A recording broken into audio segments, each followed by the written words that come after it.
Perkenalkan, nama saya Muhammad Aidil Prakayat, mahasiswa IAIN Sultan Hamid Gorontalo, jurusan Hukum Pidana Islam, semester 2, kelas A HPI.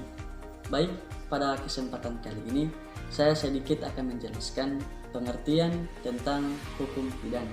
Hukum pidana ialah bagian dari keseluruhan hukum yang berlaku di suatu negara yang mengadakan aturan-aturan untuk aturan umum hukum dan larangan bagi orang yang melanggar, disertai ancaman berupa sanksi untuk orang yang melanggar. Pembagian hukum pidana berdasarkan keadaan itu ada dua: hukum pidana material atau diam dan hukum pidana formil atau bergerak. Hukum pidana material diam yaitu aturan-aturan untuk yang menentukan perintah atau larangan. Hukum pidana material itu dibedakan menjadi tiga, yaitu hukum pidana yang diharuskan dan hukum pidana yang dilarang dan sanksi berupa akan ancaman. Kemudian hukum pidana formil yaitu berdasarkan keadaan atau diam, yaitu aturan-aturan hukum pidana mempertahankan bagaimana cara hukum pidana material bisa tetap berjalan. Hukum pidana objektif dan subjektif. Hukum pidana objektif yaitu yang dikenal dengan ius poenali, dan hukum pidana subjektif dikenal dengan ius poenendi.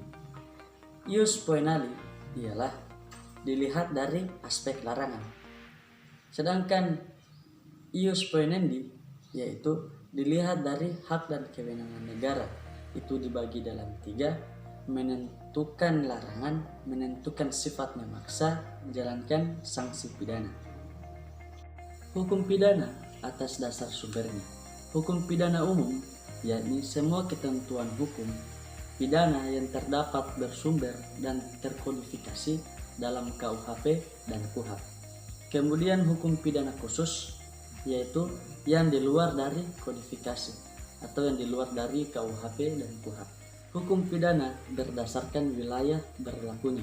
Yang pertama, hukum pidana umum, hukum pidana lokal, hukum pidana internasional. Fungsi hukum pidana yang pertama, melindungi kepentingan hukum atau kepentingan masyarakat.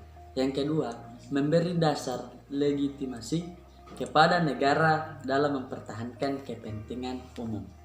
Terakhir, ada tujuan hukum pidana. Yang pertama, untuk menakut-nakuti orang yang agar tidak melakukan perbuatan pidana. Yang kedua, untuk mendidik orang yang telah melakukan perbuatan pidana agar menjadi baik atau memberikan efek jerah. Saya pikir itu yang bisa saya dapat sampaikan.